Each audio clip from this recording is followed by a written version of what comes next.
So the remote viewing data paints a picture of a dramatic and controlled global event, and that's the piece that's interesting is the controlled global event.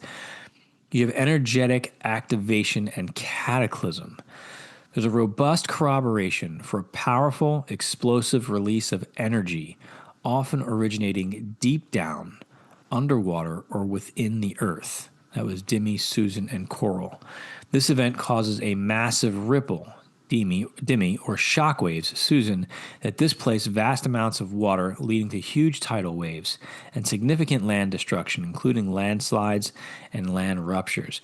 Both Dimmy and Susan drew sketches of the Earth with these giant ripples running across it. It was beautiful sketches that they had.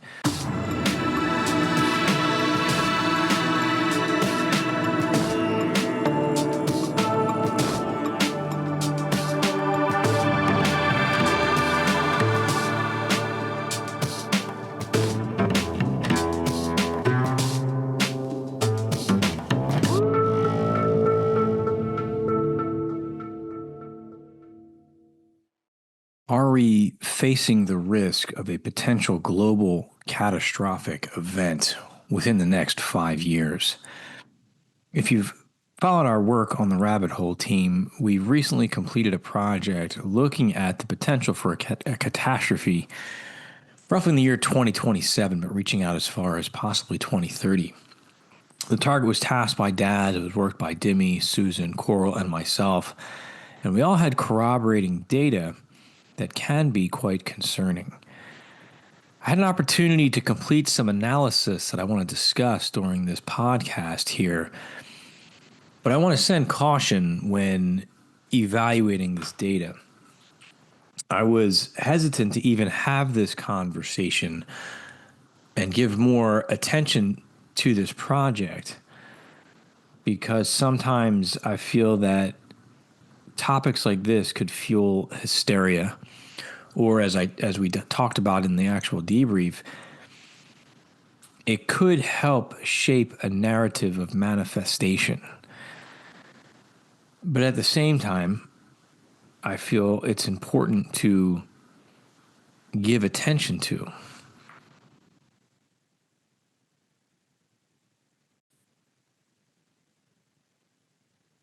I think we need to make sure we recall that when evaluating data for anything and remote viewing data is involved, it should not be your only source of information.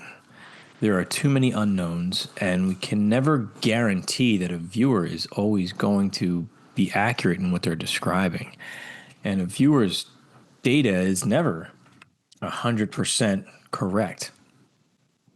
Meaning maybe 60% of a particular session is accurate and the rest is noise. When we're looking at a potential future event, based on the session standing alone by itself, how can you be sure which parts of your session are going to happen and which parts are not?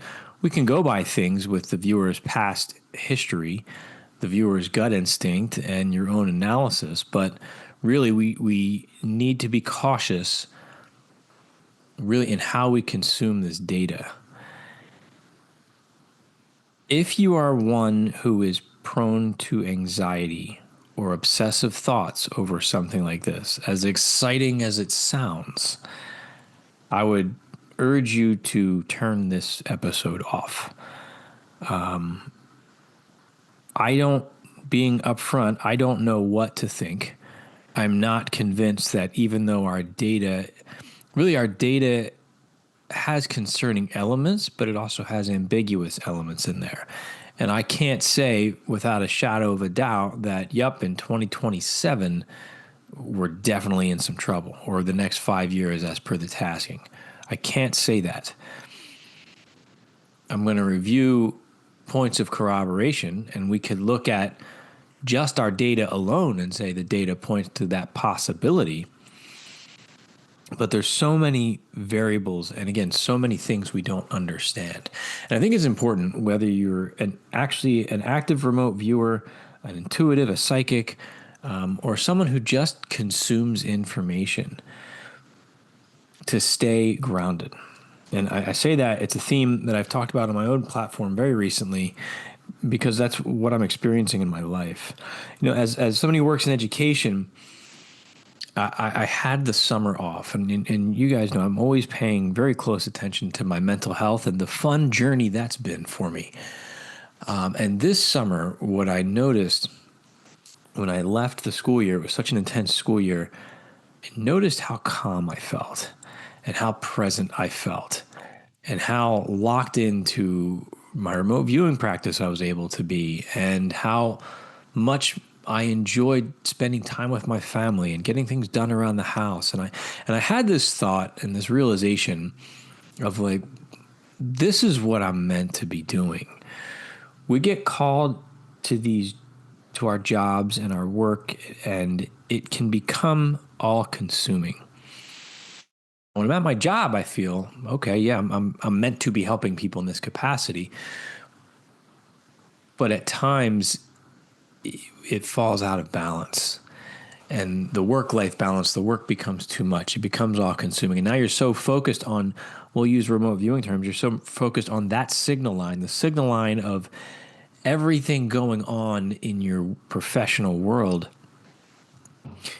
It's hard to catch the signals of all the other stuff. And I think things start to manifest, or we bring into focus the things that we're focused on. And it's real effort to maintain that balance. But then I realized that over the summer, since I had more time to live in the esoteric world, I started to swing out of balance in that direction. And part of it, I think, is because of the nature of some of the projects I've been a part of, and some of my writing projects and everything. I just dive deep into that world.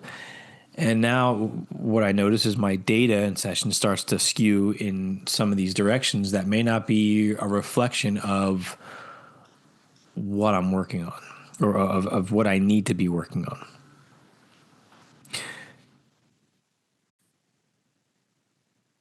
Meaning I got hyper-focused on the concept of artificial intelligence and signals and mind control and alternate realities. Not saying that stuff doesn't exist and isn't on the horizon, but it became such a focus of mine. And some of that stuff is in my session here. I also think that I have all of this stuff in my system that I've needed to flush out. That's why I've done one or two, just me recording myself talking to get my thoughts out. I've done a lot of journaling. I've done a lot of writing. I've done a couple sessions that are front-loaded sessions just to get this information out. It really has no value because I know exactly what I'm working on, but I'm trying to just flush this information out of my system because I just have all these ideas running through my head that sometimes feels like psychic, intuitive, remote viewing data. That doesn't mean the things that I'm thinking and processing are data that's worth sharing or anything that anybody can use. This is just part of my process sometimes where I need to clear my system. And when this target was revealed, when we were working on this target and this target was revealed, this one hit heavy, and it's taken a while to assimilate and work through my system. And I feel like I'm getting through that now, but it took a couple of weeks to really process the potential of what this could be. But it's also possible that our team is picking up on all of the potential fears that are out there over a potential cataclysm coming through right now. And I'll talk a little bit about that towards the end of this podcast. But I think it's important to give this long, drawn-out caveat. For right now, take this podcast for entertainment purposes only unless you start to see points of corroboration in the real world. I don't know that we'll ever see that, but take it right now for entertainment purposes only. But if you're one who's prone to anxiety over things like this, then I recommend just do yourself a favor and wait for the next one. And I say that respectfully based on my own experience with things. So I was able to take everyone's sessions and I was able to put them into an AI tool that reviewed all of our data and analyzed it. And the way that I did it was I submitted the sessions and I just told it, I want you to analyze this data and look for points of corroboration and trends and your overall analytical conclusions. I did not reveal what the remote viewers were looking at yet. I wanted to get this AI's interpretation of what the data said. So I'm going to go through and read some of that. I didn't pull images and everything on that one. You can see that all in the full debrief, all the pictures and sketches they did. I just want to have a conversation about this tonight. But the core elements and descriptions across all 4 sessions, again, it was Demi, Susan, Coral, and myself that worked this. And this was our July rabbit hole project. Probably today's August 19th, 2025. I'm not sure. They should be releasing it soon. I don't think that it's been released yet for the rabbit hole team, but it should be out soon. And I'm certainly going to make sure that it's out before this podcast comes out. But one of the elements here was water, or a fluid environment, universally described as a primary component ranging from blue, liquidy, and dense fluid to massive walls of water and huge tidal waves. That was coming from Demi's session. It's associated with motion like wavy, flowing, splashing, rippling, and spiraling, again from Demi, and it can be cold, freezing, humid, and even salty. Corroboration parts here, all viewers explicitly mentioned water or fluid as a central aspect of the target. Demi had it, I had it, Susan had it, and Coral had elements of it as well. For me, I don't recall describing water. I definitely had fluid energetics, which could be energetics moving through water, and I did have lots of spirals and rippling effects. We had descriptions of land, perceived as hard, coasty, stony, rocky, and hollow, mountainous. Again, Demi and Coral. It can be ripped off and crumbling due to the event. That was Demi, Coral, and Susan. And corroboration, consistently present as a fundamental component of the environment where the event unfolds. And that was Demi, me, Susan, and Coral, who had information to corroborate that. I think it's important to note as well, after we had 2 meetings about this. One was internally for us to just be given the target and process it, and then the next one was the debrief that you will all have access to. And after our first meeting, Daz reached out to us and he says, keep in mind, there may be more than one event that we're collecting on, because I walked away from that session getting a general overview of what the women had brought back, the other viewers had brought back, and feeling like mine didn't match that. I had what I thought was an encounter with another intelligence. Some of them were beings, and some of it was this very intelligent, smart energy that was fully integrated into this society, that was very protective of this society and had a deceptive impact on human consciousness when they interacted with it. And I had a concealed event up in the sky involving energetics and a UFO. So I was like, wow, none of this matches up. And then we went through the whole debrief. We saw that actually we all have different layers and pieces of this. And what's neat is the division of effort that's developing among our team. I always think about the telepathy tapes as a glimpse into the future of humanity, and I think quite a bit based on obviously the writing that I do of the hive mind, and I think that we do have elements of that right now. I think in access to things like cell phones and social media, if we have these larger tools, which I say people have access to tools that can analyze trends on social media, Twitter, Facebook, YouTube, and the other platforms out there. And I suspect what you can see is an ability to monitor patterns of thought, which sometimes leads to action.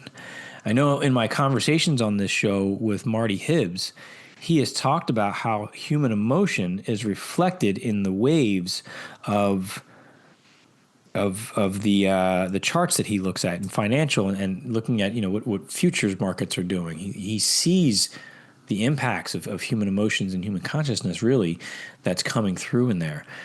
And I think really what that shows is that everything is connected and that there's patterns there. And Coral and Demi in this session, as we'll go through, they had indications of this being cyclical. whatever this is. There's some remnants here of Graham Hancock's work, where a species with amnesia. Dimi gives some dates out, 13 to 14,000 years ago, 600, 700 years ago. If you follow Graham's work, I mean, that fits some of his timelines as well. But you also have to, put caution into that kind of data, because us on the team, we're familiar with Graham's work, we're familiar with those timelines, and sometimes we get that information, and I can't speak for the other viewers, but sometimes I'll get information like that that comes through in the flow state, but I also have to wonder, am I making an analytical overlay, or am I able to record this information in the format that I did because I'm familiar with those types of work? And if I wasn't, would I be recording data differently, if that makes sense? Sometimes I speak a little bit too much through AOLs because I relate to the world through metaphor in a lot of different ways, which is a challenge as a remote viewer.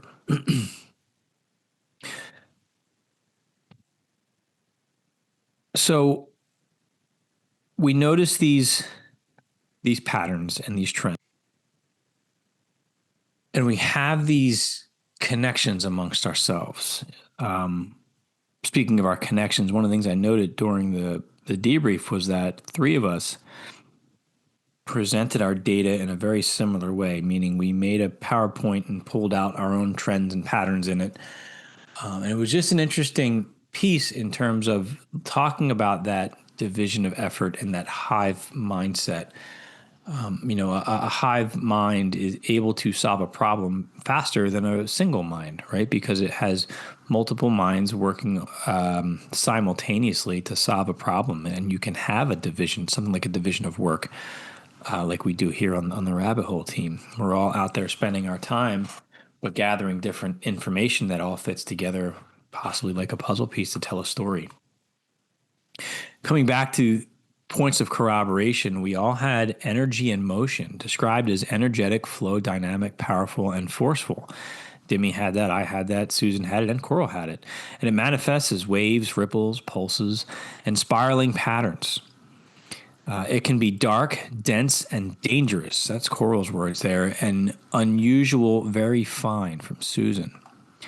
We all emphasize the pervasive nature of energy and motion as a key aspect of the target. There's several references to that from all of us. We all had indications of some kind of life or biological, ranging from multicellular intelligent life form, which was from my session, and life suspended or preserved in fluid from Susan, to non-human biologicals, monstrous beast-like creatures from Coral.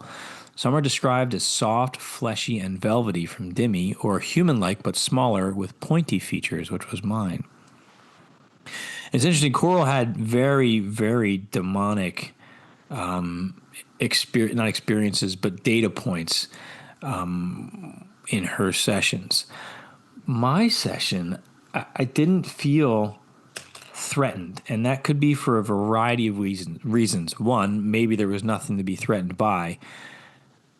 Or two, maybe that was my subconscious protecting me. But not to say that elements of it wouldn't be scary and traumatic for whatever I was observing. But I observed these almost elf-like creatures. It felt like a fairy tale. And not all the interactions felt dark to me. But I also had the perception that there was this intelligent energy that was involved in this, that act to protect this other civilization, or these other beings.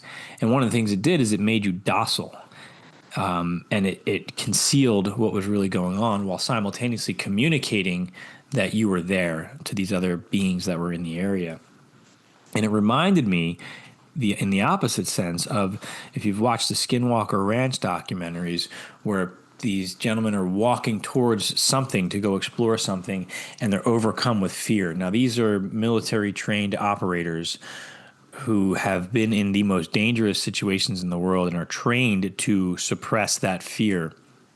And something happens which sounds like some kind of signals being projected at them as a defensive weapon to make them so afraid that they disengage and turn around. And that's what this felt like, except instead of putting fear into the people, it was putting them at a sense of ease and calm and limiting their curiosity to go explore. It was almost like it was injecting them with some kind of drug. But it wasn't a drug. It was a signal that was messing with their minds. So we all had points of corroboration with life or biologicals as being somewhat significant. And then we had objects and structures, consistent descriptions of artificial objects. Dimi notes a metallic, curvy, long, cylindrical, fusiform object, a round, compact, sealed item, and a scout man-made spherical, metallic, complex, quick object for data collection. I described a hard, round, silver, sharp, hollow object with a UFO as an AOL. Susan perceived a metallic object, instrument-like, that is large, dense, heavy, fortified, secure, tall, tower-like. And Coral mentions seated, egg-like nanotech in a large metallic vehicle. So at this point, I'm starting to wonder if whatever this event could be, if it involves some kind of UFO. Now, I said a minute ago, I understand the world through metaphors, or I tell story through metaphors a lot.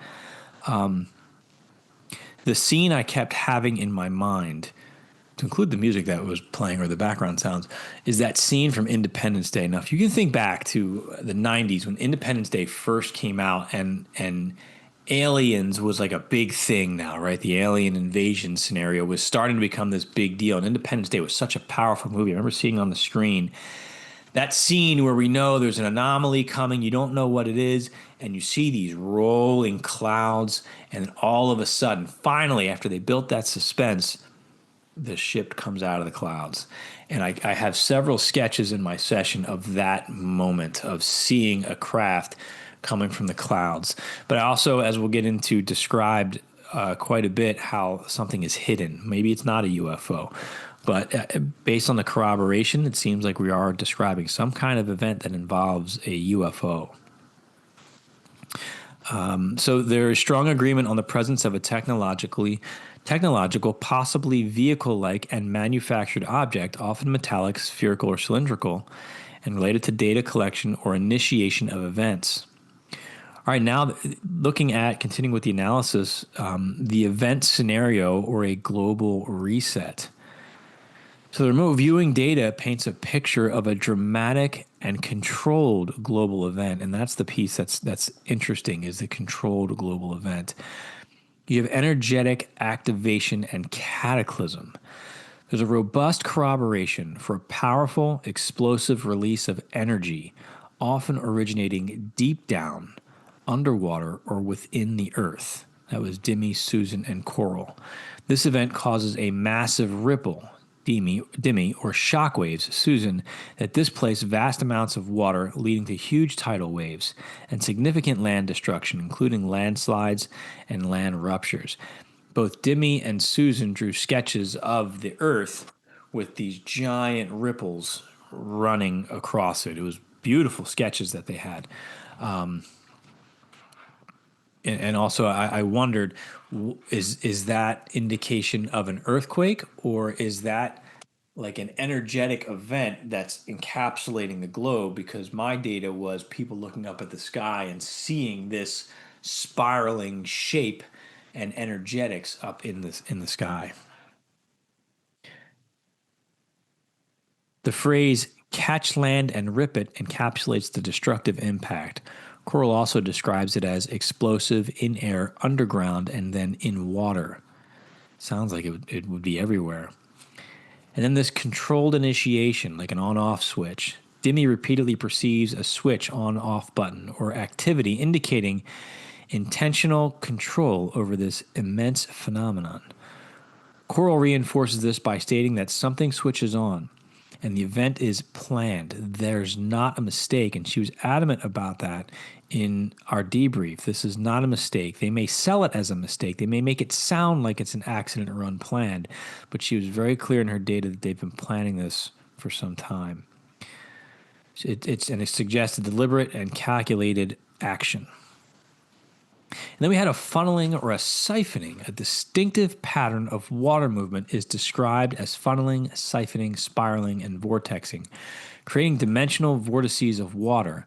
This sucking in is linked to a huge traction and contributes to the huge change in water motion. So I had these funnels and these energetic things, but mine were in the air. One served as almost like an interdimensional portal, and another one was in the woods in nature. We then have concealment and deception. And according to the AI, my consistent perception of a cloud that hides and cancels the opening or serves as a cover-up to disguise over actions is notable. Dimi also perceives a hidden cloak. This suggests an intentional effort to obscure the true nature of the event or its orchestrators, potentially leading to altered reality states or a distortion between what is recalled and what actually happens. And that was my data point as well. This energy, it was the sense that what the person is seeing is not necessarily what's happening. So there's something changing in their mind as the visual information is getting to their brain. There are interdimensional aspects and timeline crossover. Coral explicitly reports interdimensional qualities of energy, a change in dimensional level, and a crossover of timelines from an ancient civilization to our near history, specifically pinpointing an iteration around the 1970s. I had a concept of the merging of two worlds, or a junction where two worlds meet, further supports a dimensional interface. It might explain reports of disappearing planes and UFO sightings, which were AOLs, associated with areas like the Bermuda Triangle that Dimi and Coral had. My crossroad, two worlds meeting, I remember it was, and the analysis might be correct as well. I remember my perception during that was like this woman was seeing these other beings, and it was like she was being exposed to a world, meaning, using the term world as like a metaphor, not as another dimension, an entire other civilization that looked very strange and odd to them. And it was like the junction of those two worlds as she stumbled upon them. We have the aftermath and cyclic nature. Following the intense destructive phase, both Dimi and Susan perceive an eerie stillness. Dimi further elaborates that this stillness holds the conditions for a fresh new start, suggesting a rerun type scenario or a cycle. Dimi indicates that this cycle has occurred before, approximately 6,000 to 7,000 years and 13,000 to 14,000 years ago, implying a long-term recurring pattern of planetary resets leading to a gentle regrounding with fresh humans or beings again. We then have the controlling entities labeled as the gardeners. A core analytical conclusion is the presence and purpose of the controlling entities. They're intelligent, evolved, and emotionless manipulators. Dimi describes the controllers as highly evolved, intelligent, and emotionless, functioning as observers and corrector of errors. They are characterized as intelligent and powerful manipulators. I refer to them as intelligent life forms. Coral speaks of biologicals, including secret groups or conclaves, and partially human individuals who control some of this event. The gardening protocol in humans as pests. Dimi provides a clear motive. The main goal is to clean a garden, reducing pest and controlled growth. Humans are explicitly identified as pests in this context. This involves limiting water resources for those not deserving it, from Dimi, as a part of massive change on a global scale, ultimately for the surviving of them, meaning these other beings. This can be interpreted as a form of terraforming or environmental management. We then have remote observation and correction. The manipulators are far from the happening, again, according to Dimi's session, located in another planet orbit in so-called the best astronomical locations or Goldilocks zones. From this distant vantage point, they observe and correct always. And we have a hierarchical control and ancient technology. Dimi sketches a spiderweb type of control and organizations around the globe where a few people controlling many through their connections. Coral indicates that this planet event utilizes ancient technology which has spanned civilizations. What it didn't pull out was that I had that smart technology, which I described as like an internet that is integrated with their minds. And they were careful with what they fed the internet because they knew that this internet was going to interact with them in a particular way. So they were very mindful of how they engaged with this technology because their own thoughts would influence how this technology would engage with them. And I did note that this technology was generational, meaning it had been part of their civilization for a very long time. So looking at some of the analytical conclusions, again, it's still blind to what the target is as the AI analyst. Synthesizing and corroborating data, the remote viewing session strongly suggests, one, a repeating controlled global cataclysm. This event is not about random but deliberately initiated by advanced intelligence. It manifests as a massive energy release impacting water and land with destructive force, potentially involving vortices and siphoning water. We then have planetary management or reset by external entities, not extraterrestrial, external. The controllers, described as intelligent, emotionless, and partly non-human, view humanity as a pest to be weeded out, to clean a garden. Their actions are part of a larger plan to maintain or reset the planet for their own survival or a grand purpose, leading to a fresh new start. We have advanced, possibly interdimensional technology. The event appears to be orchestrated using highly sophisticated, potentially ancient interdimensional technology capable of manipulating natural forces on a global scale and even affecting human perception or consciousness. The time bubble and timeline crossover concepts hint at abilities beyond current human understanding. We have a concealed agenda. The consistent theme of disguise or cover-up and distortion suggests that the true nature of the events and their orchestrators is deliberately hidden from human awareness.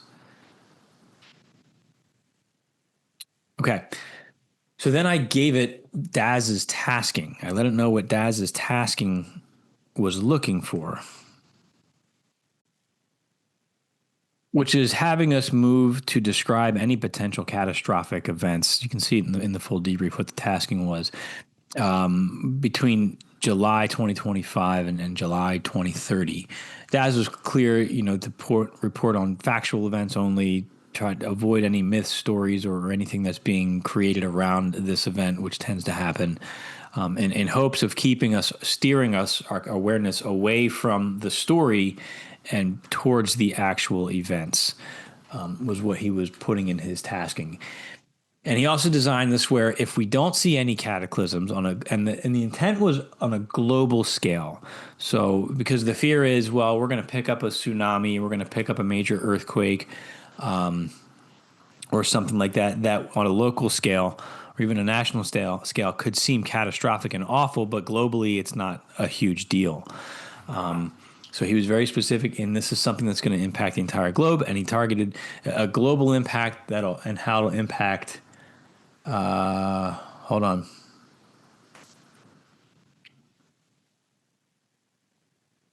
Yeah, so I'm combining multiple targets in my head, but no, this is on a global scale.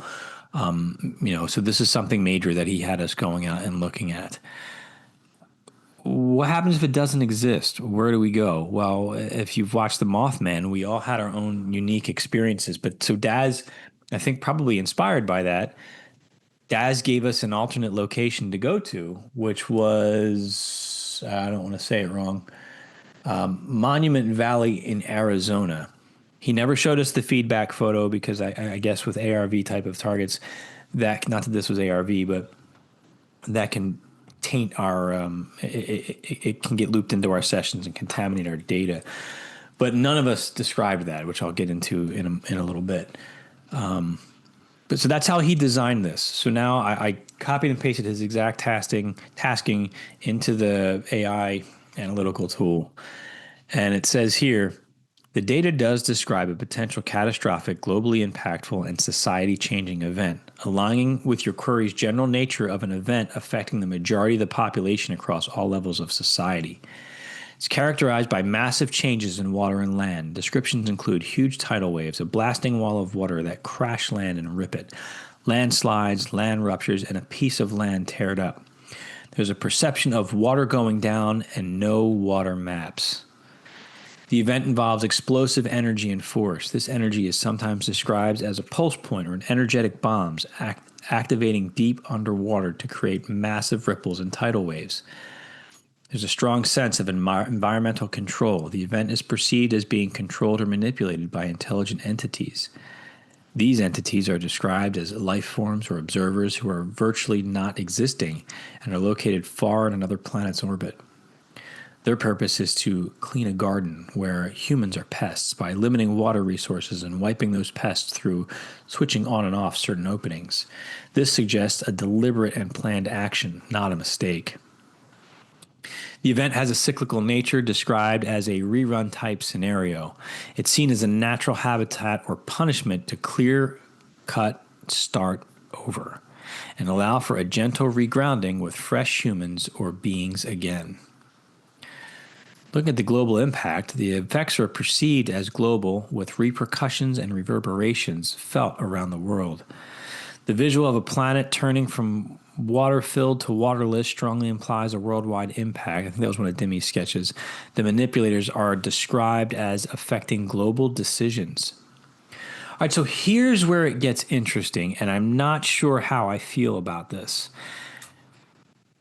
I'm not sure how I feel about this in it's not enough of a data point with corroboration across sessions. I want to say that.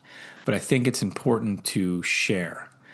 The query specifies a time frame of July 21st, 2025 to July 31st, 2025 to July 31st, 2030 for the catastrophic event to occur.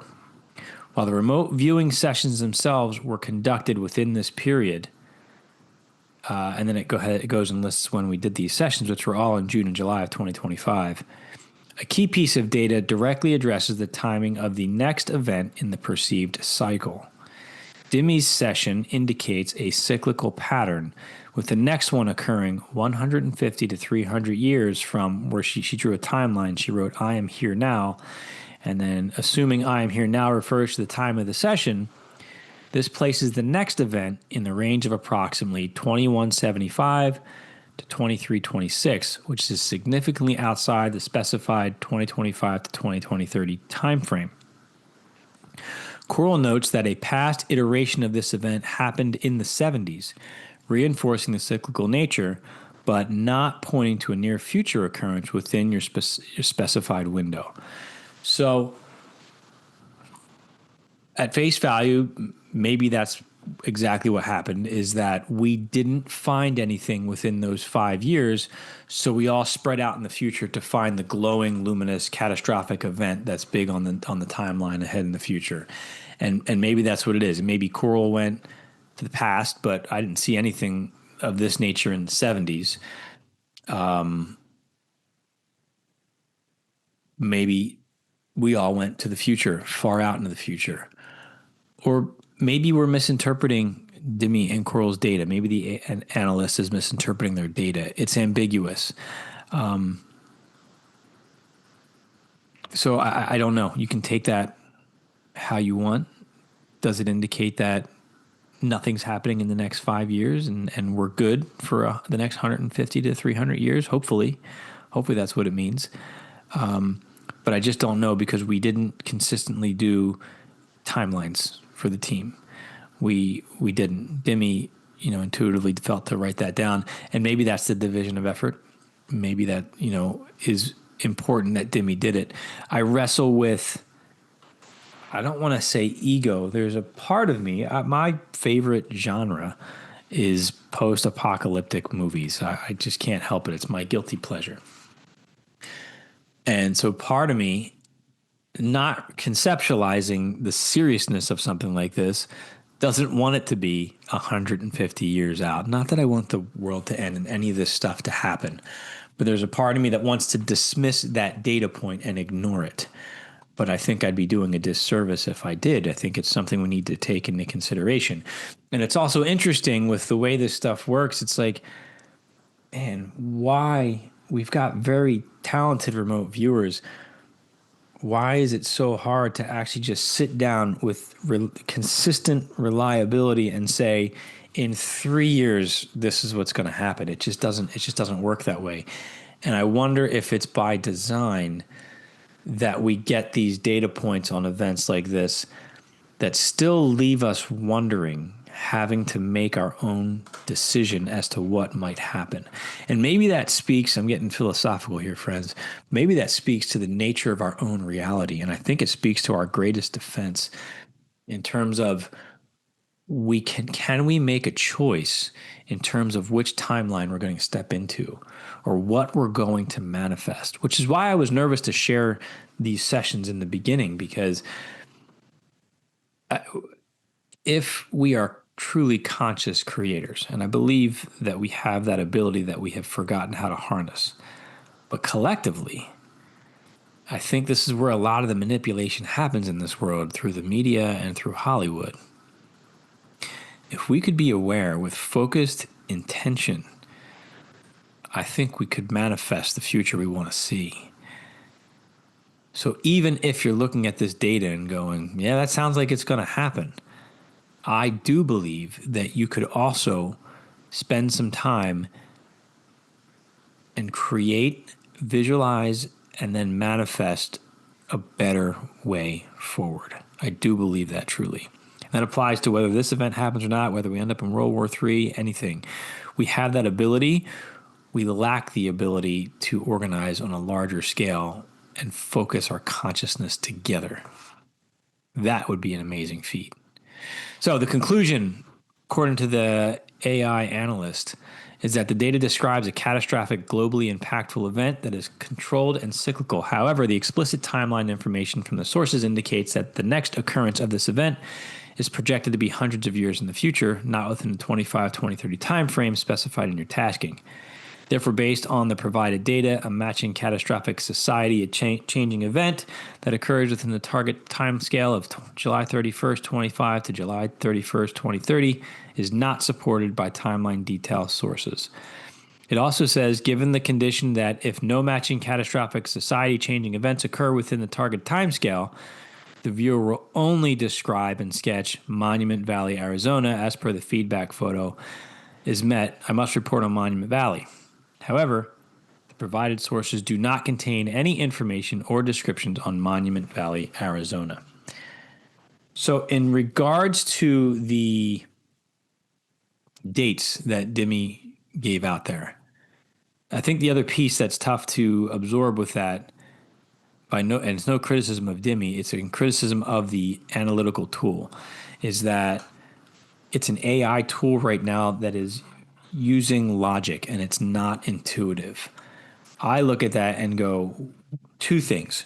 We have hundreds of pages of data among the four of us describing this catastrophic event that seem to corroborate.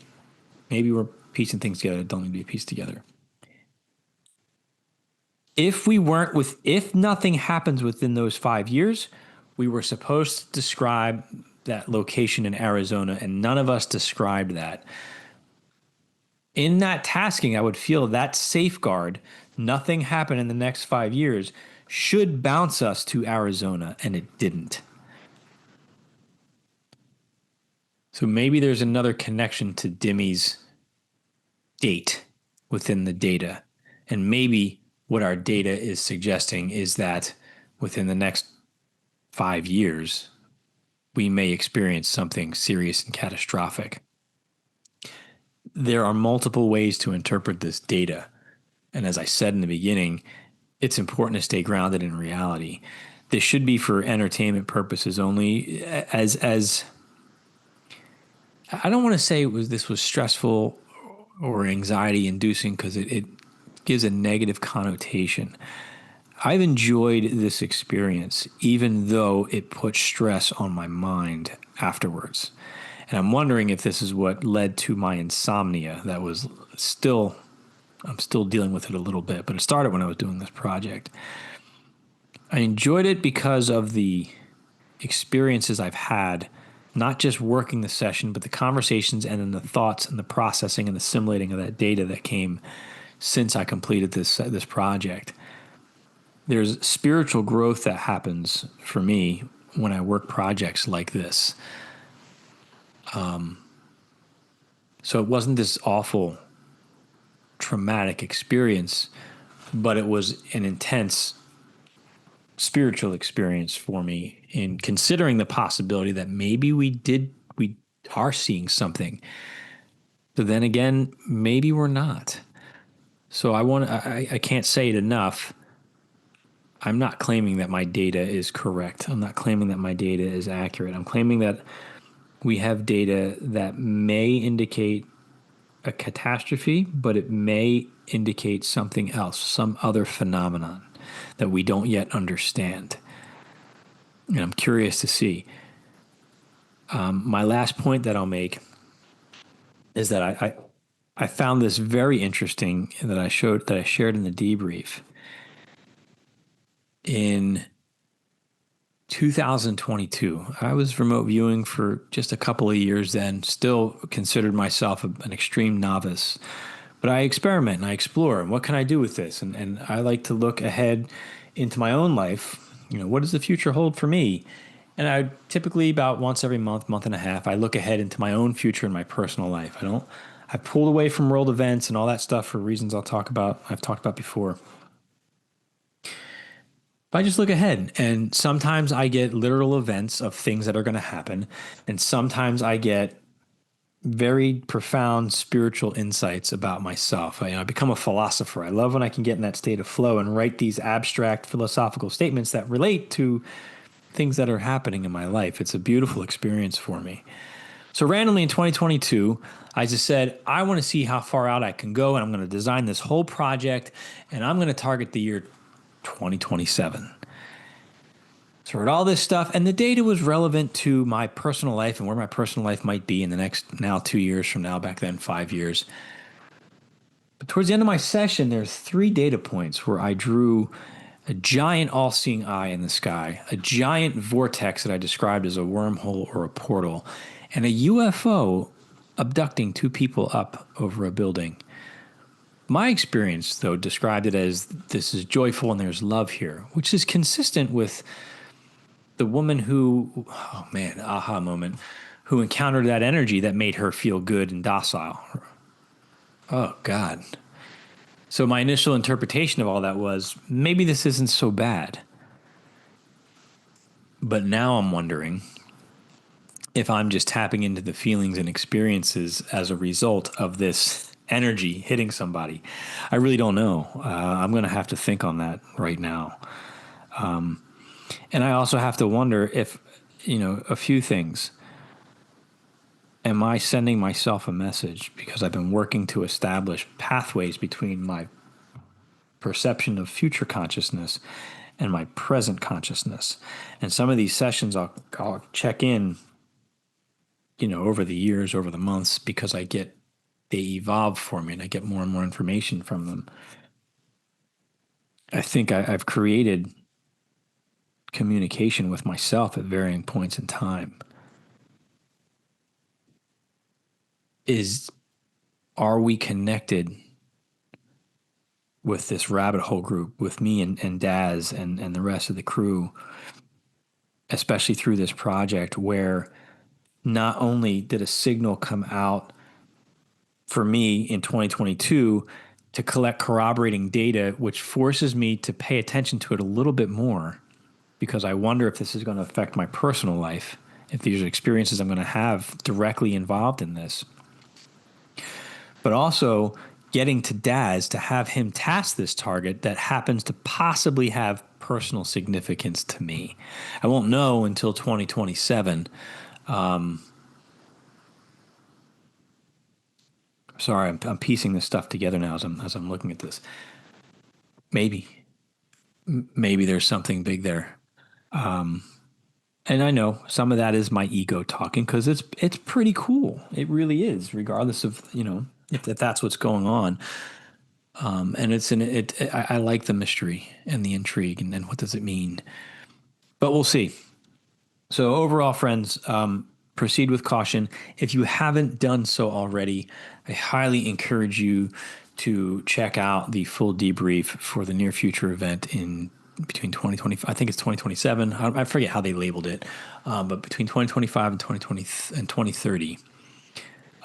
Susan, Demi, and Coral did a beautiful job with their sessions, and it's always riveting to listen to them describe their data as they go through their sessions. I was on the edge of my seat listening to what they were saying and then having so many aha moments as I was recognizing really the division of effort and the corroboration between us. And like I said, it's just such a neat feeling to have this connection. Actually, there's one more thing I wanted to talk about here. One of the fears, and I'm going to get into that in a moment, and this is where I thought my data was indicating, is this AI is taking over everybody's minds and the Skynet scenario and all that, and it's going to be a detriment to humanity. But I also think that our society is moving towards some kind of collective consciousness, whether it be intuitively driven or AI driven. And I love to say, hey, this is all intuitive right now, but for all we know, we're some very old tech, and the reason we can do psychic stuff is because we have tech within our system that we just call biology. I don't know. But I've had these experiences beyond rabbit hole with people I'm close to in my life where you're having these shared consciousness moments and experiences. And there's a lot of scary things that surround it, but it can also be such an incredibly beautiful experience. That's why I think it's important to pay attention to your own mind, be aware of your own mind, check in with your mental health. Don't go too far down the rabbit hole. Or if you go down, make sure you come out from time to time and look around and get grounded. So with that being said, I'm going to go over real quick. I went through Grok, and I asked it to summarize any trending conversations about future. I'm looking over at my other screen. Hold on, let me bring it over here. About future catastrophic events for the year 2027. And so there's no specific trending conversations on X or web sources that directly point to a widely discussed catastrophic event predicted for 2027. However, some relevant topics touch on potential global risks that could align with catastrophic scenarios around that timeline. And it has AI for artificial intelligence and AI, artificial general intelligence risks. Discussions around artificial general intelligence highlight 2027 as a possible year for significant AI advancements. Some experts, like Daniel Kokotailo, suggest AGI could emerge around 27 to 28, potentially leading to risks if not properly aligned with human values. For instance, a scenario where an AI system, example Agent 5, prioritizes its own goals over humanity's could create a precarious situation, though not necessarily an immediate catastrophe. These conversations emphasize the need for robust AI safety measures and governance to prevent external existential risks.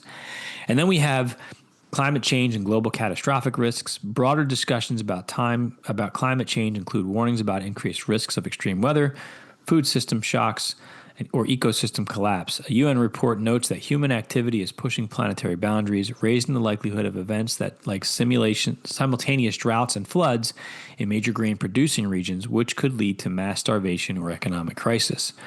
While not tied specifically to 2027, these risks are projected to intensify over the next decade, with 2027 being within that window. And then we've got general apocalyptic predictions, historical and ongoing predictions of apocalyptic events, often rooted in religious or cultural narratives, continue to surface, but lack specificity for 2027.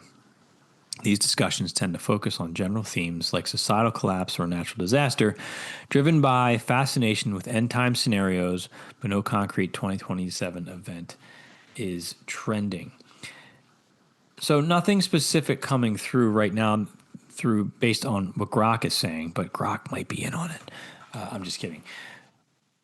But I think it's interesting to note also, if you go back and you study abduction stories and abduction accounts, and you go back and you listen, they used to be on their website, I'm not sure if they are anymore, the old tapes from the Monroe Institute when they first started channeling. There are many, many accounts of coming Earth changes. the Bible speaks of the rapture, which I'm going to have to review those sessions again too. I think that's an important discussion to revisit. The concept of the end times and catastrophic changes has been around for eons, but also in our own recent history and culture. But the world hasn't ended yet. So just because we have these scary stories, I feel like we always have these scary stories. It doesn't mean it's going to happen. And although we try our best, Daz tries his best to task us in a way that's not going to tie into the myth or the collective consciousness, the collective idea of something, it's still possible that that's what we tapped into. Maybe there's going to be a movie that comes out about a catastrophe in 2027 that is such a big hit that everybody's talking about it. I don't know. But there's possibilities of things that we just don't fully understand yet, and we won't until we get to 2031, really, so we can look back on the time frame window. So let me know your thoughts. Let me know your thoughts on this analysis here as well. Was this valuable? Was this interesting? Was it entertaining? Is this something you'd like to see more of with certain sessions? Because I can certainly work on with certain projects, putting things like that together. And we'll go from there. We're working on the next rabbit hole project now. I'm also back on, as many of you may have noticed, I'm back on the debrief team with Dick, Daz, Edward, and Naeem, having a ton of fun. I love being in the captain's chair with them and driving the discussion about their sessions and trying to pull out data and really looking at what those experts are doing with remote viewing. So it's my great honor and privilege to be back with them.